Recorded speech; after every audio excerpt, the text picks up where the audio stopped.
services. This is Classic Automotive Services. We're a new business. This is going to be an introduction video on our business and just a bit of information about what we do and how we do it. So first of all, this is my project that we have.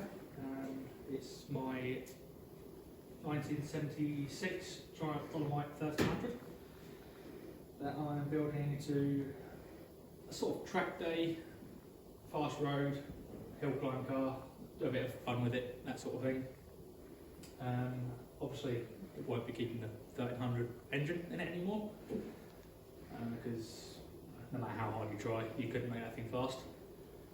So as you can see, it is extremely rotten. This is what we do. So if you look, we've and it's coming along quite well. You can see here where we've had to cut away the C-post and repair the original outer sill, because the outer sill actually goes behind all of here, ties into all this to keep the structure of the car sound. So we've had to repair this bit. That's the bought panel. The rest of it we've made to suit. It's got the typical 1980s dodgy repairs in there where they literally got an arch, tack welded it on and then slapped it with filler. So that's why that looks in quite a mess. If we come around the other side, you'll be able to see, as you can see, it's completely and utterly wrong. The car is bad. That's why I'm building it to what it is. As a $1300 one, quite frankly, it's not worth building. So unfortunately, it's not one for you purists out there, as we're going to be shoehorning this beast of an engine down here into it. Is the Japanese import version, which is the code KLZE engine, not the DE engine, which produces 200 brake horsepower from the factory. Obviously, it was originally a front-wheel drive car. So what we've done is we've had an adapter plate made to adapt it to a Mazda MX-5 5-speed gearbox. And I have had this in the engine bay and it fits quite well. Only thing I really had to do was put a slight scallop in the sump to clear the cross member. So that is what's going to be going in there. We're going to run it on triple down drive weathers to try and keep it looking somewhat authentic. So that's the Dolomite project. Will be featured on this channel quite a lot. It's an ongoing project. It needs a lot of work, but we will hopefully be pressing on with it quite fast. So moving on. I think this is what year was it? 1981. Triumph R7 that we are currently doing some work on. Now, this car, it belongs to a friend of mine. We actually built it 2 years ago now. It was a fairly major restoration. It wasn't a full ground up restoration. It needed some welding work done. We repainted it in its original Triton green. And then we fully rebuilt the engine. We rebuilt the suspension. We didn't go to the extent of taking the suspension apart, cleaning and painting it, or making it look all factory fresh. All we done was rebushed it, we polybushed it all. When we rebuilt the engine, we tuned it slightly, so it's been balanced. Let me get this right. We had the bottom end balanced. We then fitted King racing bearings to it. It balled out to, I'm pretty sure it was 2060 cc, so it's borderline nearly 2.1 cc. And it goes extremely well. It has got upgraded brakes on the front, it's got Auto Princess front 4-pot calipers, which we are upgrading a bit more, as the reason the car's in here is it's having some more performance upgrades done to it. So we're going to put some EBC brake pads in the front, change the brake discs for Triumph TR8 brake discs, which are slightly bigger. And if we show you on the bonnet quickly, we'll be able to see and what we're actually up to at the moment. So, when we built the engine, we ported the head. So it's got some quite nice inlet ports there. Exhaust ports are also ported. Just stick that back down, stop any muck and dirt getting back in there. It's run an electronic ignition system with MSD high output coil, electric fuel pump with a fuel pressure regulator, and it's also running a Davis Craig water pump, which is mounted down here on the chassis leg with a high performance aluminium radiator. And if anything, the cooling system on this car is actually too good. When the weather's cold, it actually struggles to get up to temperature. So we're working on that to improve it. Because when we tested this car, it was 2 years ago, well, 18 months ago, when we had I'm sure everyone remembers, the 40-degree temperatures. And we purposely went out to try and get this thing hot. As I'm sure everyone who's watching this knows, TR7s have an awful habit of getting hot and overheating. This one doesn't. It's completely opposite. You can have complete confidence in this car, give it a good thrashing down the road, and then go and sit in traffic straight after you've given it a good thrashing, and it will not get hot. So if you come around here, I'll show you what we're actually doing. As you can see, we've got a tubular 4-branch exhaust manifold in here, which we've heat wrapped.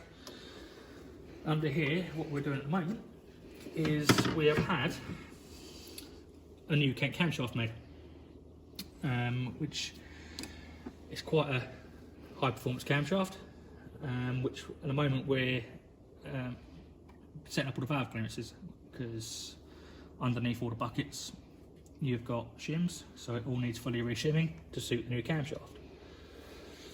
And unfortunately, we're going to have these made as a new you can't go and buy a high performance camshaft for these. You have to have them made. This is a profile that me and Kent Cams come up with for what we want, and we had an original camshaft reprofiled to our specifications. So at the moment we've got extremely large valve clearances, so we need to measure them and then measure the shims and work out what clearances we actually need and what size thickness shims we need, so we can have some made. Along with the new camshaft, we are fitting an 1850 Dolomite manifold. Got an 1850 Triumph Dolomite manifold, which again we have had modified to take the HS6 SU carburetors to do away with, quite frankly, the rubbish rubber mounts that you get supplied these days, which are constantly breaking. So we have had this modified to take the carburetor so it bolts directly to the manifold with an insulator block. And also, the 1850 manifold actually flows more air. To say it flows more air, it flows better than the TR7 manifold. The TR7 manifold has a big casting contraption in the middle, which interrupts the airflow on the ports. That's for the American market, to do with emissions control. It's not actually used on the British cars, but it's still cast into the manifold. So it, quite frankly, is a bad manifold. This is the way to go, especially if you want a little bit more performance. So this will be port matched. We haven't port matched it yet. We've got to open up ports to suit our head, and that will be fitted on there to go along with the camshaft. The carburetors will then be rejetted to suit the cam, and it should give a nice performance increase. So we're expecting this car to be somewhere in the realms of between 130 and 150 brake horsepower, which is quite adequate for a car this size, and for a 2 litre 8 valve Triumph engine is pretty good. So that's the TR7 that we're currently working on. I'll just put this down, which again will be featured on the channel. Hopefully next week we will get some video footage of us actually working on these vehicles. Like I said, this is just an introduction video. Because unfortunately my friend Tom, who works with us, he's not able to be here today. So it's just me doing the introduction video. And as you can tell, it's my first time doing this, so I'm not overly confident, overly good at it. But moving on, this is a 1975 Triumph Spitfire. Now this one is one for you purists out there. This is having a complete and utter ground up restoration. It's got 18,000 miles on the clock from new. It is a local car to us. It has been local all of its life.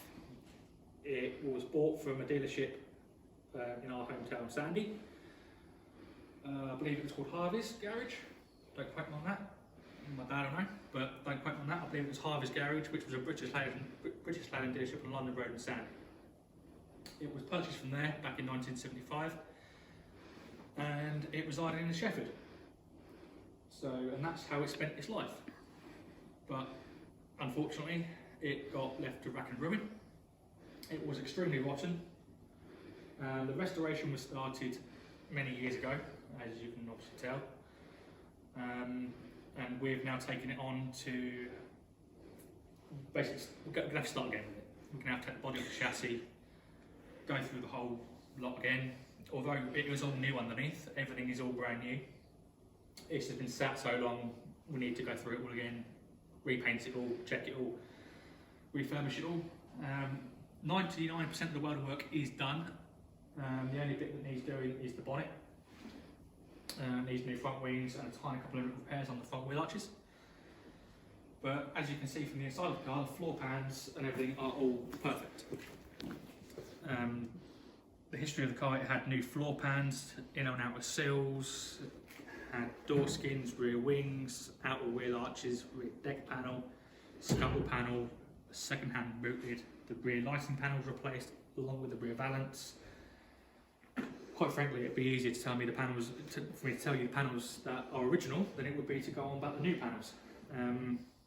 It's had more panels new than that are original, but my car's got 18,000 miles on the clock from new, and we do have MOTs and service history to back that up. It could be a very valuable little car when it's finished. It is going to be built to as new, completely original, bar one modification, and that is the exhaust system. It's having a tubular manifold and a twin outlet exhaust system, which, if you're lucky, will give you a couple of brake horsepower. But other than that, it's going to be completely and utterly original. So this one will be another one to look out for on our channel. A very interesting build, especially when we start getting the body off the chassis, because the underneath of this car is like brand new. It's all painted, it is lovely. Hopefully we're going to get away with just cleaning it, maybe put some new bushes and that and things where they've been sat, putting it back together, repainting the vehicle, and then restoring it and rebuilding it. So that's what we have in at the moment. We have got other vehicles coming in shortly. Hopefully having a little Triumph Herald in very shortly, which is going to have some upgrades done to it to mainly to make it keep up with modern traffic, as the owner uses it as a quiet daily driver throughout the summer, and it struggles to keep up with modern traffic. So we're going to do some upgrades to that. Upgrades on that, we're going to put a 1300 Spitfire engine in it with twin carburetors, with just a little bit more power. Put a very mild camshaft in it, things along that lines. We're going to put a overdrive gearbox in it, and then change the rear differential for 15 Spitfire differential to lower the RPM for cruising on modern roads. So keeping it sort of in period, but upgrading it to make it so it's more user friendly. So this is us, and hopefully next week my colleague Tom will be here to be introduced and see you all. and we'll also hopefully get some footage of us actually working on the vehicles, and go from there. So if you're a Triumph fan, this is the place for you. So we are primarily Triumph and Bridgestone specialists, but we will take on pretty much any classic vehicle. Doesn't matter if it's just a quick service or needs major work, we will take that one. So on that note, thank you very much for watching, and like and subscribe because it helps us out greatly. Hope to see you next week. Goodbye.